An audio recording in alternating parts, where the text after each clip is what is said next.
पुणे के साइड से आते हो तो आपको वो पहला 3 दरवाज़ा मिलता है, इसलिए उसका नाम पुणे दरवाज़ा दिया गया है। और अगर आप यहाँ पे एक गांव है कल्याण गांव, उस तरफ से आते हो तो सबसे पहला डोर आपको ये मिलता है, इसलिए इसका नाम है कल्याण दरवाज़ा। फोर्ट कैप्चर करने के लिए उन्होंने रोप के सहारे चढ़ाई की थी, राइट, किले के ऊपर। तो वो ये वाला स्पॉट है। तो वहाँ से आप देख रहे हो वो जो रिज है, वहाँ से ऐसे चढ़ के वहाँ पे आए थे और फिर वहाँ से रोप टाई करके वहाँ से चढ़ाई की थी उन्होंने, मतलब किले के ऊपर वो वाले स्पॉट से आए थे, तानाजी कड़ा। यहाँ से व्यू देखो कितना अच्छा है। वो गेट नंबर 1, गेट नंबर 2 और गेट नंबर 3। तो अंग्रेज़ यहाँ पे थे तब उन्होंने भी इस चीज़ को यूटिलाइज़ किया होगा।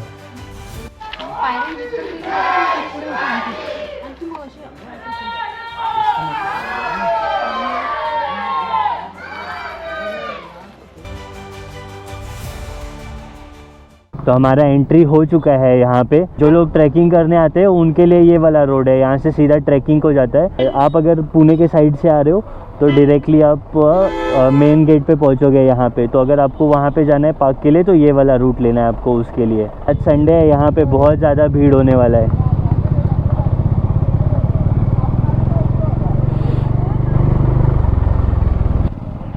तो ये मेन एंट्री पॉइंट है। यहाँ पे आपको 2 व्हीलर का 50 रुपये पे करना है और 4 व्हीलर का 100 रुपये। तो अभी ये कह रहे हैं कि कैश वाला सिस्टम बंद हो गया है, तो आपको ऑनलाइन ही पे करना है जो भी अमाउंट है वो। बोर्ड लगा है आगे ही, सावधान तेंदुओं से।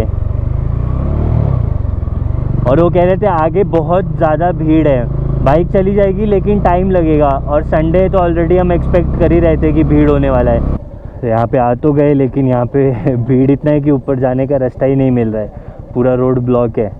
तो अभी इधर ही लगा देते हैं गाड़ी, आगे जाके देखेंगे कहाँ पे जाना है। उधर पूरा देख रहे हो नीचे तक जिधर तक है सब जगह पूरा ब्लॉक हो गया है। एक ही वे है जाने के लिए, यहाँ पे दूसरा साइड पूरा ब्लॉक है। ये बच्चा कब से ऑब्जर्व कर रहा है हमको। तो फाइनली हम लोग यहाँ पे पहुँच चुके हैं। बहुत ज़्यादा ट्रैफिक था हम जब आ रहे थे उस समय, तो हमने जो गाड़ी है वो एक लेवल नीचे लगाया है यहाँ पे। बट जैसे ही आप आओगे तो इधर से पूरा पार्किंग का एरिया स्टार्ट होता है। तो अभी चलते हैं, इसको बहुत अच्छे तरीके से पूरा फोर्ट एक्सप्लोर करते हैं और क्या क्या है, कहाँ कहाँ है, सारी इन्फॉर्मेशन मैं आपको देता हूँ फोर्ट के बारे में। तो यहाँ पे ही पूरा पार्किंग स्टार्ट हो जाता है 4 व्हीलर का और 2 व्हीलर का। तो इसको अच्छे से पहले देख लेते हैं। वहाँ से एंट्री करोगे तो कुछ इस तरीके से व्यू मिलता है आपको आते ही। यह है पूरा पार्किंग का एरिया और फोर्ट का जो स्ट्रक्चर है आउटर वॉल वो यहाँ से ही दिखना चालू हो जा रहा है पूरा।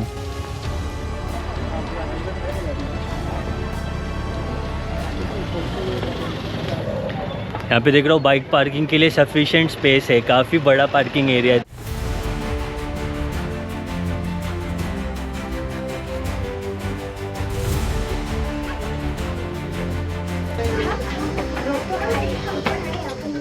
तो वहाँ से होते हुए आप आओगे और यहाँ पे आओगे तो ये पहला गेट आपको मिलता है, पुणे दरवाज़ा।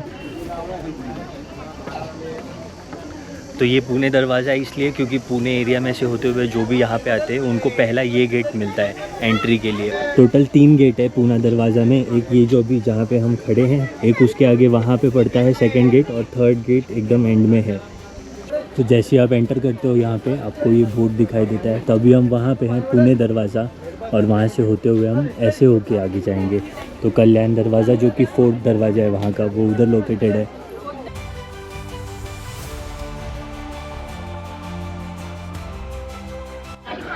वहाँ पे गेट नंबर 1, वहाँ से आप इधर आओगे तो ये है पुणे का गेट नंबर 2।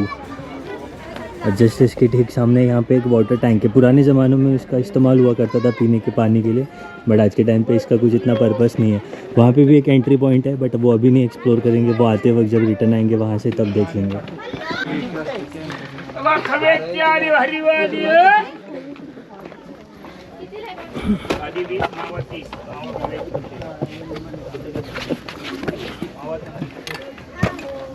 गेट के ऊपर आने के बाद ऐसा एक व्यूइंग एरिया होता है जहाँ से पुराने ज़माने में नज़र रखा जाता था पूरे एरिया में। जैसे यहाँ पे आप खड़े हो तो आपको वहाँ पे भी गेट नंबर 1 भी दिखाई दे रहा है, पूरा प्रीमाइसेस नज़र आ रहा है यहाँ का। अभी हम जहाँ पे खड़े हैं ये गेट नंबर 2, इधर से स्ट्रेट जाओगे तो वो रहा गेट नंबर 3। उसके बाद जो है वो फोर्ट के इनसाइड का सब एरिया चालू होता है। उस ज़माने में यहाँ पे अगर कोई सैनिक खड़ा होगा तो उसे यहाँ से गेट नंबर 1 का भी पूरा व्यू मिलेगा। तो इन केस अगर वहाँ पे जो गेट नंबर 1 का गार्ड है उसको कुछ नज़र आता है तो वो यहाँ पे जो गार्ड खड़ा है उसको भी सिग्नल दे सकता है। इस तरीके से पूरा इसका डिज़ाइन होता है। Same goes with gate number 3। ये गेट नंबर 3 फाइनल गेट यहाँ का। इसके बाद जो है वो पूरा फोर्ट का प्रीमाइसेस स्टार्ट होता है इसके आगे।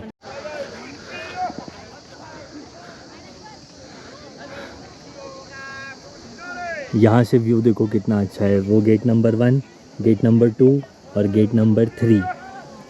गेट नंबर 3 से आने के बाद सबसे पहला स्ट्रक्चर जो आपको पड़ता है वो है तोप खाना, यानी जहाँ पे जो सारा वॉर का सामान स्टोर किया जाता था वो वाला प्लेस है यहाँ पे। तो इसको देख लेते हैं एक बार चल के अंदर से कैसा दिखता है। ये जो चीज़ें हैं यही सब इस प्लेस का हिस्ट्री है, राइट। आज के डेट में ये खाली खंडर है, बट उस ज़माने में इसका बहुत बड़ा पर्पस था।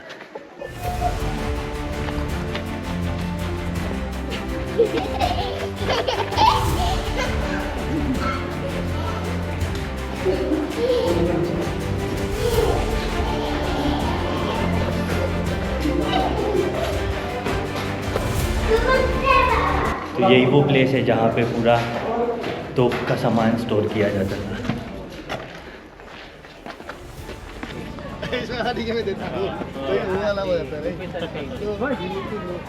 नेक्स्ट लोकेशन जो उसके बाद आता है वो है घोड्याची पागा, यानी वो प्लेस जहाँ पे घोड़ों को रखा जाता था। फोर्ट काफ़ी बड़ा है तो एक जगह से दूसरी जगह जाने के लिए घोड़ों का इस्तेमाल किया जाता होगा। तो ये उनका रहने का जगह था जहाँ पे उनको रखा जाता होगा। तो चलते देखते ये कैसा है। तो अंदर से ये पूरा जगह इस तरीके से नज़र आता है। आप देखो कितना बड़ा स्पेस है। और ये सबको उस ज़माने में चीनी हथौड़ों से ठोक ठोक के गुफा के अंदर जगह बनाया गया होगा। और इसके अंदर बाहर के मुकाबले बहुत ज़्यादा ठंडी है, क्योंकि बाहर का जो टेम्परेचर है वो इस समय काफ़ी ज़्यादा हॉट है और यहाँ पे आने के बाद एकदम कूल है, बिकॉज़ ये काफ़ी इनसाइड है और यहाँ पे वाटर भी है इस समय, जिसकी वजह से और ज़्यादा ठंडी है। यहाँ पे बड़ी खड्डे, पता नहीं इनका पर्पस क्या हुआ करता था उस समय।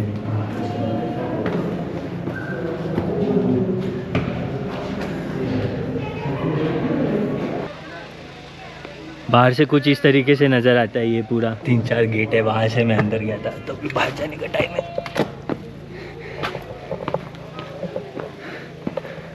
अरे एक एंट्री वहाँ से है और एक एंट्री पॉइंट यहाँ से भी दिया है, तो यानी यहाँ पे भी कोई ना कोई स्ट्रक्चर होगा। तो चल के देखते हैं वहाँ पे क्या है।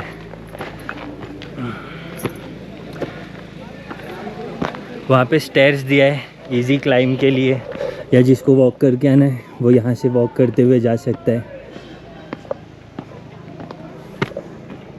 अच्छा, तो नीचे उतरना ही पड़ेगा। यहाँ पे और एक एंट्री पॉइंट है, देखते हैं इधर क्या है। खास एक्सप्लेन तो नहीं कर पाऊँगा, समझ में तो कुछ आएगा नहीं कि इनका पर्पस क्या हुआ करता था, बट एक दूसरा यहाँ पे बात है जहाँ पे कोई आ ही नहीं रहा है देखने के लिए।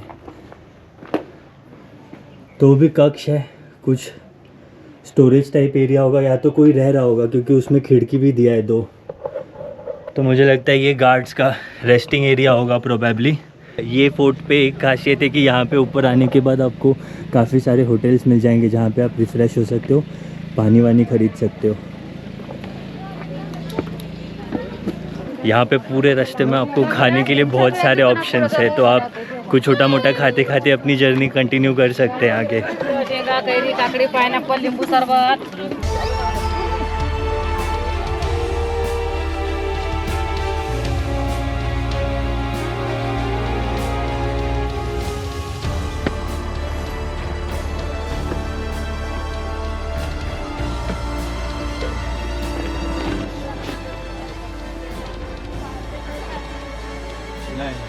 लोक बाल गंगाधर तिलक इनका जन्म डेट और मृत्यु डेट दोनों लिखा है।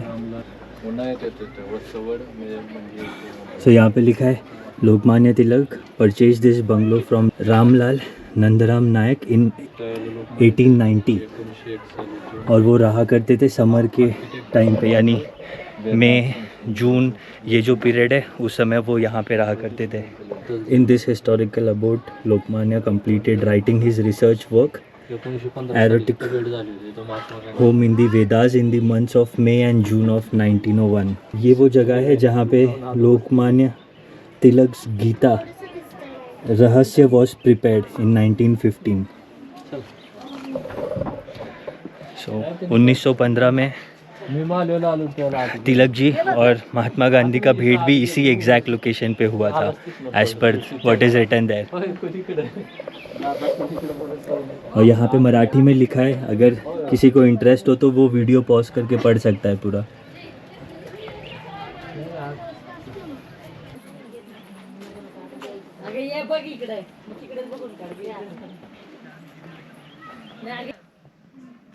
अंदर से जो पूरा प्रीमाइसेस है वो कुछ इस तरीके से नज़र आता है।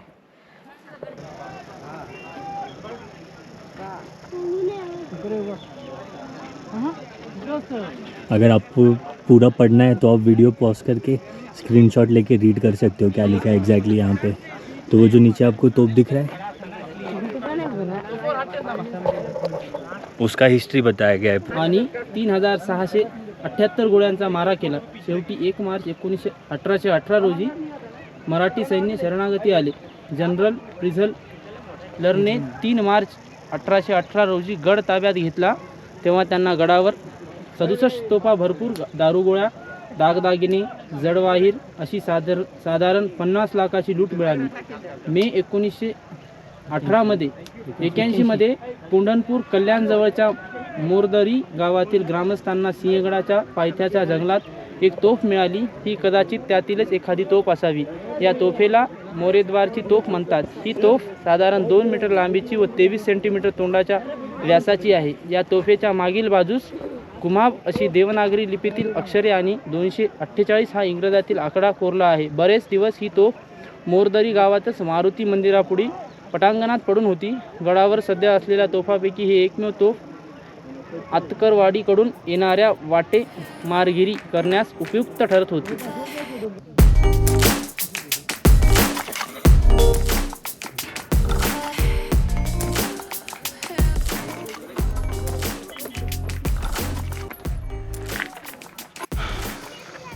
ये पॉइंट पे से आप व्यू देखो, पूरा वैली नज़र आ रहा है यहाँ पे। वो रहा तोप वाला लोकेशन और वहाँ पे गेट पूरा।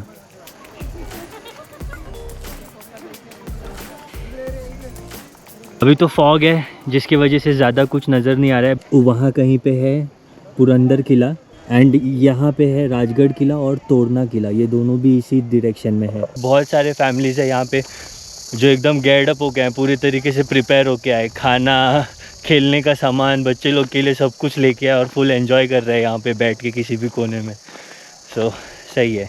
जब आप तिलक निवास के यहाँ से होके आते हो तो ये एक रूइंस मिलता है, मतलब ये एक घर है जो कि पूरी तरीके से तहस नहस हो चुका है। तो इसके एंट्री पे ही 2 तोप रखा है। ऑब्वियसली ये बाद में लाके रखा होगा जहाँ तक मुझे लग रहा है, बट ये कुछ इस तरीके से पूरा नज़र आता है घर।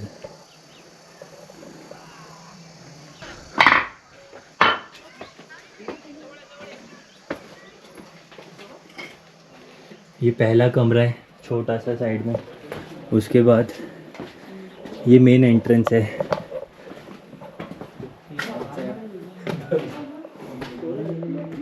वाह, कितना पुराना होगा, कितना इतिहास होगा इस घर का।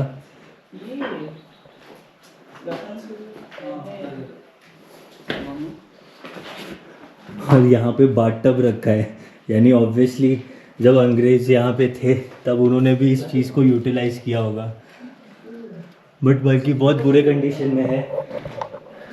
इसका जो कंडीशन है वो बहुत ज़्यादा ख़राब हो चुका है। वाले कमरे में एक बाथटब है, यहाँ पर भी एक बाथटब है और साथ ही बेसिन भी हाथ धोने के लिए यूज़ करते होंगे जो। फिर ये मेन कमरा था जहाँ हम थे, उसके बाद यहाँ से एक दूसरे कमरे की तरफ डोर जाता है। तो जैसे कि मैं आपको बता रहा था, मेरा गेस सही था। मैंने अभी यहाँ पे एक लोकल है जिनका घर है फोर्ट के अंदर, मैंने उनको पूछा, वो बता रहे थे कि पीछे तिलक जी का घर था एंड यहाँ पे अंग्रेज़ों का घर था, मतलब इसमें अंग्रेज़ रहा करते थे, इसलिए हमें वहाँ पे बाथटब वाटब देखने मिल रहा था। जहाँ पे अंग्रेज़ गए थे उनका पूरा कल्चर भी गया होगा उसी के साथ। और ऐसा माना जाता है उस ज़माने में पीक टाइम पे इस फोर्ट के अंदर अप्रॉक्सीमेटली 1000 लोग रहा करते थे। इसीलिए आपको काफ़ी सारे रूइंस दिखेंगे, जो घर टूटे फूटे कंडीशन में है वो दिखाई देंगे। राजा राम महाराज जी जो कि श्री छत्रपति शिवाजी महाराज के सेकंड बेटे थे, जिनका काफ़ी कम उम्र में 30 एज था उनका, जहाँ पे उनका हेल्थ इश्यूज़ की वजह से डेथ हो गया था। तो उनको ट्रिब्यूट देने के लिए वहाँ पे उनकी समाधि बनाई गई थी। तो चल के उसको देख लेते हैं।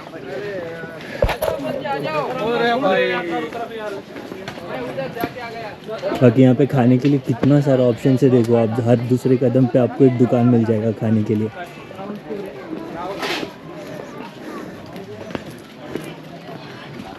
जितने भी फोर्ट है महाराष्ट्र में, हर फोर्ट में आपको ये चीज़ कॉमन दिखेगा कि किले के ऊपर एकदम टॉप पे ऐसे ही वाटर टैंक बनाए जाते हैं, ताकि बारिश के सीज़न में जो पानी आता है वो वहाँ पे कलेक्ट हो जाए, एंड देन जब एक्चुअल में नीड पड़ता है यानी गर्मियों के सीज़न में, तब उसका यूटिलाइजेशन हो सके। बट उस समय में क्या होता था, उसको उतना मेंटेन किया जाता था, राइट। आज के ज़माने में मेंटेनेंस नहीं है, इसलिए वो इतना ख़राब दिखता है, यानी पूरा जो पानी है वो मटमैला हो चुका है, गंदा हो चुका है, पीने की हालत में नहीं है। तो हमने एक्चुअली गलत रूट ले लिया था, वापस आ गए हम इनके निवास के पास, तिलक जी के, और यहीं से आगे आप जाओगे तो महाराज जी की समाधि भी है, तो वो भी देख लेते हैं। अब आ गए यहाँ पे। तो हालांकि एक राउंड जो है वो एक्स्ट्रा मारना पड़ा हमें, क्योंकि आइडिया नहीं था। सो फाइनली वो स्पॉट मिल गया जिसे हम तब से ढूंढ रहे थे, राजा राम महाराज स्मारक। तो जो मैं आपको पूरा स्टोरी बता रहा था पहले, वो बोर्ड पे वही मेंशन किया है पूरा। अगर आपको इंटरेस्ट है तो वीडियो पॉज करके पूरा पढ़ लेना क्या लिखा है एग्जैक्टली। अभी हम जहाँ पे जा रहे हैं ये महाराज जी की समाधि है, यानी जब उनका डेथ हुआ था उसके बाद माता जी ने उनको डेडिकेट करते हुए यहाँ पे ये टेम्पल सा बनाया था। ऐसे ही यहाँ पे एक इनकी समाधि है, एंड देन जो तानाजी है जिनकी युद्ध करते समय मृत्यु हो गई थी, तो उनका भी यहाँ पे समाधि बनाया है। तो हम वो भी एक्सप्लोर करेंगे, पहले जाके यहाँ पे इनके दर्शन ले लेते हैं।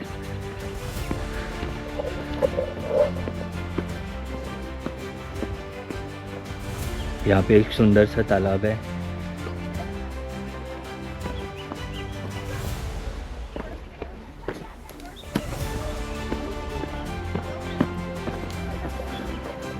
यहाँ पे भी केव सिस्टम बना है।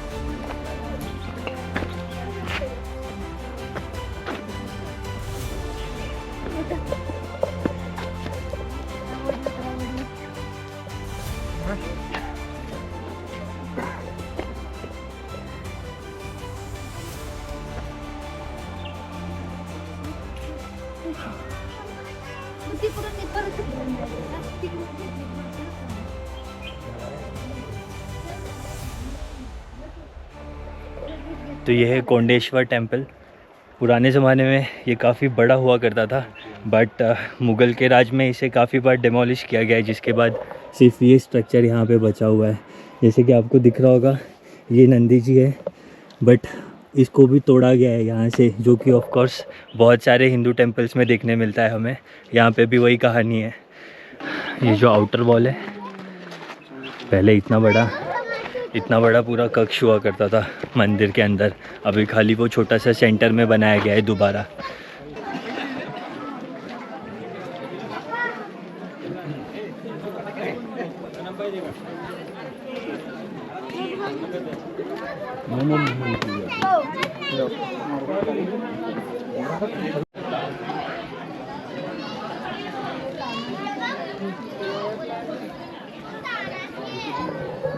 भाई ये प्लेस पे आते ही मुझे एकदम से गूज़बम्स आ गया है, बिकॉज़ यहाँ का स्टोरी इतना स्ट्रॉन्ग है, इतना ज़्यादा विशाल है कि आप बस सोच ही सकते हो उसके बारे में। तो यहाँ पे वो पूरा स्टोरी डिपिक्ट किया गया है। यहाँ पे तानाजी शिवाजी महाराज और जीजाबाई के सामने बैठे हैं और उनको प्रॉमिस कर रहे हैं कि हम इस फोर्ट पे विक्ट्री करेंगे, उसके बाद उनके जो बेटे हैं उनका शादी होगा, ऐसे बोल के वो वहाँ से निकले थे। देन दिखा रहा है यहाँ पे जो फोर्ट का वॉल है, वहाँ पे तानाजी रोप्स के सहारे ऊपर चढ़ते हुए जा रहे हैं किले के ऊपर चढ़ाई करने के लिए, यानी बैटल के लिए जा रहे हैं ऊपर।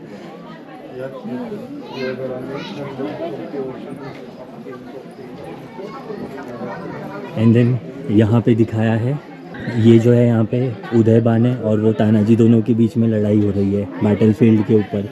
एंड देन वहाँ पे उनके साथ लड़ते लड़ते उनका जो कवच है उसका आधा यानी लड़ाई में आधा जो पार्ट है वो टूट गया था, जिसके बाद उन्होंने अपना जो पगड़ी है वो निकाल के अपने जो हाथ उनका कटा है वहाँ पे बांध के उन्होंने फ़ाइट करना चालू रखा। उसी फाइट में लड़ते लड़ते वो वीर गति को प्राप्त हो गए।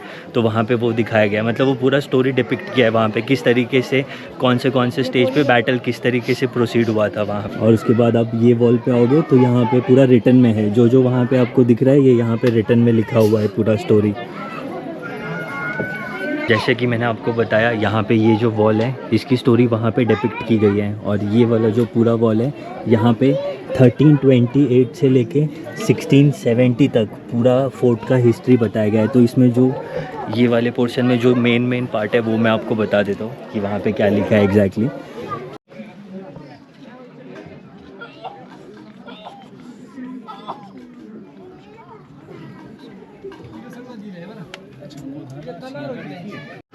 ये स्टोरी मैं आपको यहाँ से जितना मुझे समझ आ रहा है एक बार एक्सप्लेन कर देता हूँ। सबसे पहले स्टार्ट करते हैं 1328 में। उस समय जो है दिल्ली के सुल्तान थे मोहम्मद बिन तगलक, जो ये फोर्ट है यानी आज के डेट में सिंहगढ़ कहते हैं, इसे रूल किया करते थे उस समय।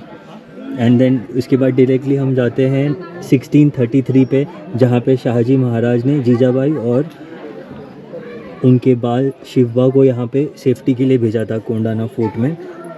एंड देन 1635 में मुग़ल और आदिल शाह इन्होंने अटैक करके कोंडाना फोर्ट को शाहजी महाराज से कैप्चर कर लिया था। उस समय यहाँ पे 50 से 60,000 होनाज यानी गोल्ड कॉइन्स ये उनको ट्रेजर मिला था इस फोर्ट के अंदर। और यहाँ पे लिखा है कि कान्होजी बाजी शिलिमकर ये उस वॉर में जो है वीरगति को प्राप्त हो गए थे। एंड देन उसके बाद डायरेक्टली आ जाता है 1649 पे, जहाँ पे शिवाजी महाराज को ये फोर्ट सरेंडर करना पड़ा था आदिल शाह को, ताकि वो अपने पिताजी शाहजी महाराज को रेस्क्यू कर सके। जैसे कि मैं आपको पहले स्टोरी बता रहा था कि ये फोर्ट कई लोगों ने कैप्चर किया है और इस पे रूल किया है। तो वो जो ट्रीटी था जिसके अंतर्गत इस फोर्ट को शिवाजी जी को सरेंडर करना पड़ा था, उसका नाम यहाँ पे दिया है ट्रीटी ऑफ पुरंदर। इसके तहत इस फोर्ट को जो है मुगलों के हवाले किया गया था। और फिर डायरेक्टली आ जाते हैं सबसे लास्ट पार्ट पे, जो कि है 1670, जहाँ पे 4 फरवरी 1670 में तानाजी मालसुने जी ने इनको कैप्चर किया, उदयबन राठौड़ और उनके 500 सोल्जर्स के बदौलत। हावेवर इसमें जो है उनका डेथ हो गया था। उसके बाद उनके जो ब्रदर है सूर्य जी, उन्होंने पोजीशन लिया इस फोर्ट का, और वो जो पूरा आर्मी था अटैक कर रहे थे, जैसे यहाँ पे दिया है, वो उन लोगों को मोटिवेट कर रहे हैं कि भागो मत, डर के, हमें अटैक करना है अभी और इस फोर्ट को कैप्चर करना है, जैसे कि उन्होंने प्रॉमिस किया था वॉर होने से पहले। तो जब शिवाजी जी को ये बात पता चला कि तानाजी की डेथ हो गई है तो वो बहुत ज़्यादा दुखी हो गए थे उस बात पे, जिसके बाद उन्होंने जो बहुत फेमस टर्म है इस फोर्ट को लेके जब याद किया जाता है तो ये डेफिनेटली बोला जाता है, जो कि है यहाँ पे लिखा है, देखो, गढ़ आला पन स्नेह गेला, मतलब कि हमें फोर्ट तो मिल गया है लेकिन हमारा जो एक शेर है, सबसे ताकतवर एक जो शख्स थे वो उनको हमने खो दिया है, शेर को।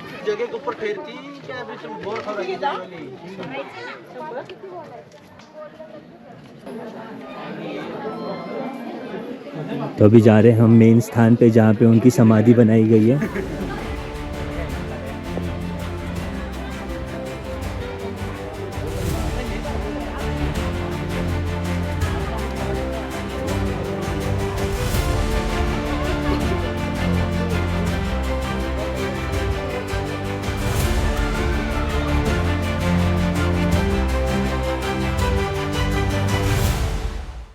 तानाजी की समाधि और साथ ही साथ उनका स्टैचू भी रखा है वहाँ पे।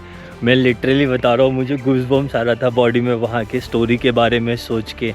सबसे ज़्यादा फैसिनेटिंग मुझे ये बात लगता है कि जिस समय ये वॉर हो रहा था उस समय जो तानाजी है उनके बेटे का शादी भी पड़ने वाला था, बट उन्होंने कहा कि पहले मैं ये फोर्ट जीत लूँ, उसके बाद मैं अपने बेटे का शादी करवाऊँगा।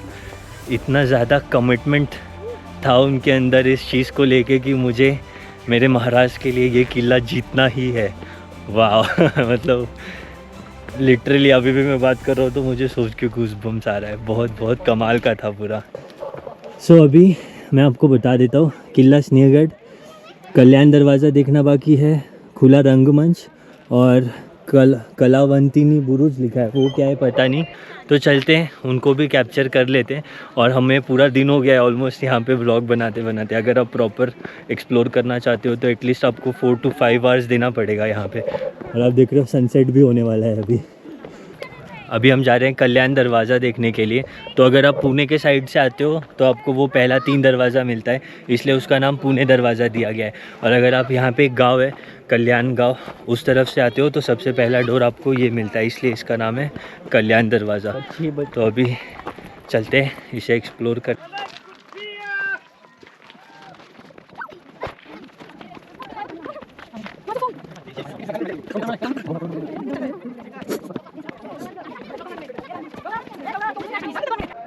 तो ये है आपके सामने इस किले का लास्ट दरवाज़ा, जो कि है कल्याण दरवाज़ा। तो मुझे लगता है यहीं कहीं पे कल्याण गांव भी होगा। और यहाँ से अगर आप एंट्री करते हो, जैसे कि ये आ रहे हैं, तो आप यहाँ पे पहुँचोगे। तो चल के इसे एक्सप्लोर करते हैं।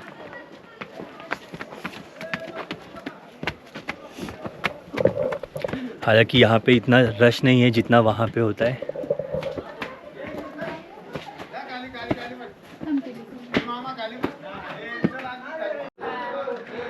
तो यह है कल्याण दरवाजे का एंट्री।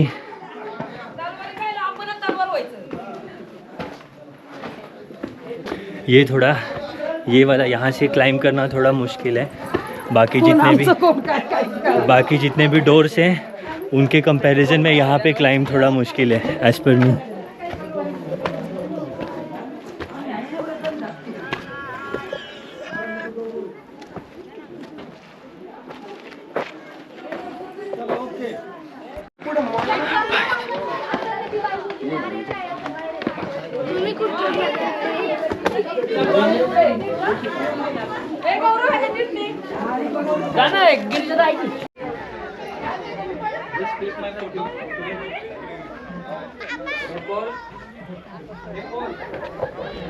सो अभी हम एक कल्याण दरवाजे के पास, और मैं आपको लिटरली बता रहा हूँ ये मेरा फेवरेट स्पॉट है, क्योंकि यहाँ पे आने के लिए आपको ये नैरो ब्रिज में से होके आना पड़ता है। और ब्रिज के उस तरफ आप देखो स्ट्रेट क्लिफ है, ये मेरा पैर है और ये क्लिफ। और यहाँ से व्यू देखो आप, पूरा जो रेंज है माउंटेन का वो दिखाई दे रहा है एंड तक। और ठीक इस पहाड़ के उस तरफ अभी सनसेट हो रहा है। तो चलते हैं वापस से उस तरफ और सनसेट को भी रिकॉर्ड करते हैं।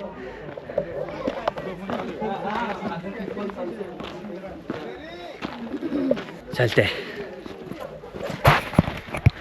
सनसेट हो रहा है अभी, मुझे ऐसे हो रहा है फटाफट कैप्चर कर लूँ वरना दिखेगा नहीं थोड़े टाइम के बाद। बट यहाँ पे देखो वो जो है वो पॉइंट है तानाजी कड़ा। फोर्ट कैप्चर करने के लिए उन्होंने रोप के सहारे चढ़ाई की थी राइट, किले के ऊपर। तो वो ये वाला स्पॉट है। तो वहाँ से आप देख रहे हो वो जो रिज है, वहाँ से ऐसे चढ़ के वहाँ पे आए थे और फिर वहाँ से रोप टाई करके वहाँ से चढ़ाई की थी उन्होंने। मतलब किले के ऊपर वो वाले स्पॉट से आए थे, तानाजी कड़ा। हमें वहाँ जाना है।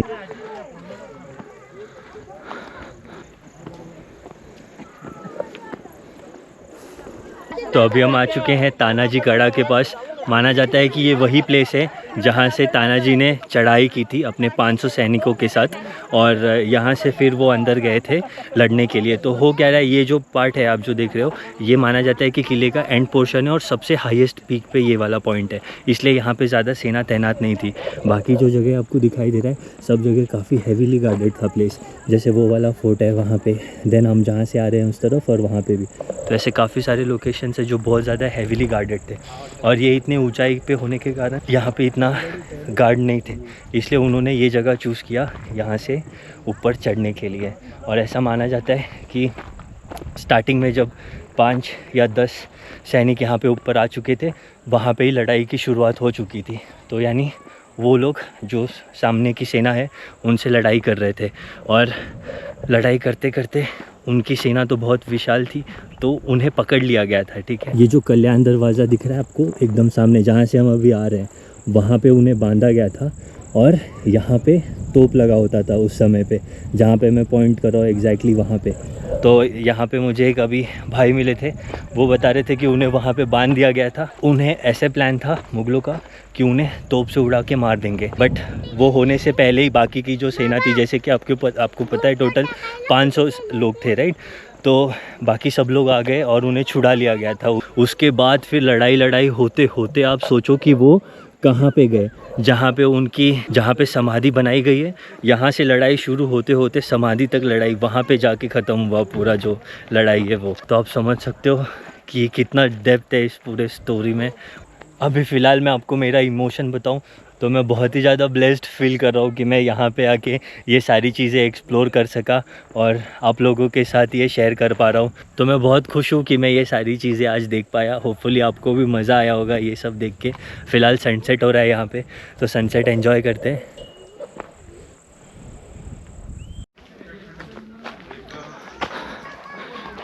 ये है अमृतेश्वर मंदिर। तो जितना हो सकता था हमने कवर कर लिया है और मैक्सिमम जो इन्फॉर्मेशन मेरे पास अवेलेबल थी मैंने आपके साथ शेयर कर दिया है। हो सकता है आपको मज़ा आया होगा इस ब्लॉग को देखने में।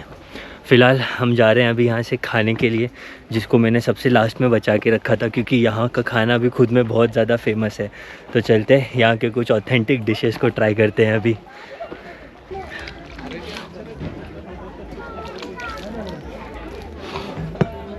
तो यहाँ पे आपको बेसिन की ज़रूरत नहीं है, जहाँ जगह मिले आप वहाँ पे हाथ धो सकते हो एकदम गांव स्टाइल में।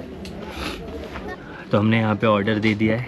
तो सबसे ऑथेंटिक जो यहाँ पे बोलते हैं वो पिटला भाकरी का एक पूरा प्लेट आता है, जिसके अंदर चावल दाल भाजी सब मिक्स रहता है, भाकरी।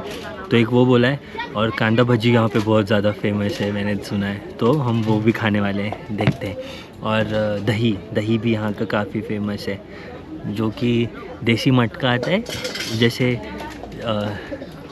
मटका चाय होता है वैसे ही मटके में दही होता है। तो हम वो भी खाएंगे, देखते हैं कैसा है टेस्ट। आपको जब आ जाएगा हमारा ऑर्डर तब मैं बताता हूँ। बहुत पूरा दिन चले हैं ना हम, अभी बैठने का थोड़ा मौका मिला है तो काफ़ी ज़्यादा रिलैक्स लग रहा है। ऐसा ना पूरा कमर वमर तोड़ लेता हूँ बैठ के थोड़ा। बाकी प्लेस देखो आप कैसा है।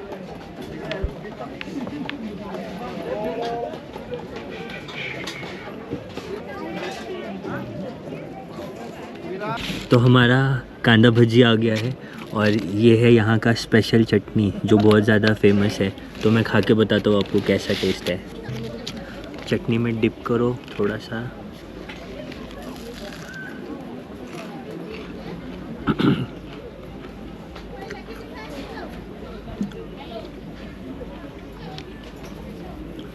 वाह, पूरी थकावट गायब हो गई है सच्ची बताओ तो, इतना ज़्यादा मस्त है।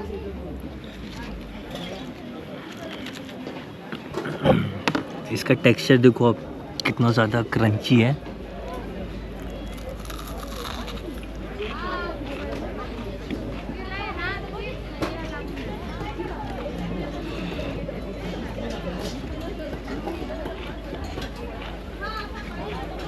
अमेजिंग। यहाँ का ऑथेंटिक थाली जिसमें कि दही है, भाकरी, पिटला, चावल, बैंगन का भरता और थोड़ा सा रस्सा। तो अभी इसको खाते हैं।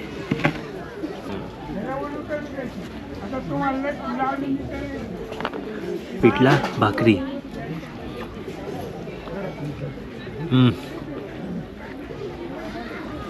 कभी आ रहे हो यहाँ पे तो ये खाना मिस मत करना, बहुत ही मस्त है।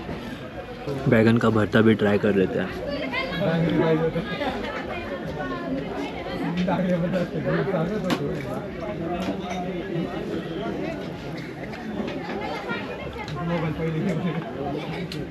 वाह, एकदम ऑथेंटिक, एकदम गाँव वाला टेस्ट है इसके अंदर। मैं उसको फटाफट फिनिश कर लेता हूँ और फिर कनेक्ट करता हूँ आपसे।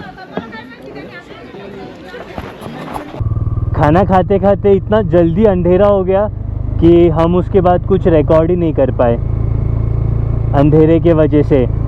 तो जस्ट अभी हम लोग निकले हैं यहाँ से, हमने गोप्रो का सेटअप लगा लिया है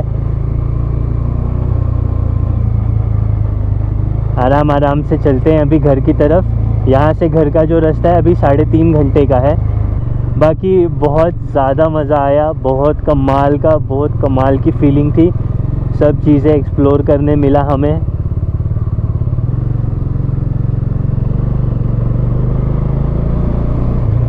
और बाकी फोर्ट्स की तरह ना यहाँ पे ऐसे कोई पाबंदी नहीं है टाइम का।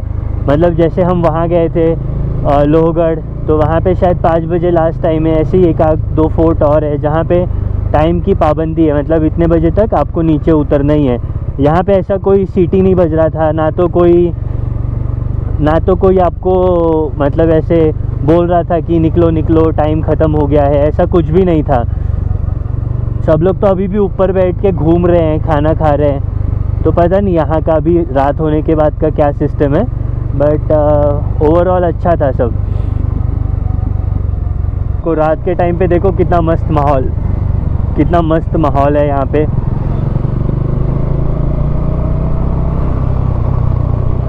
उस तरफ पूरा डैम है।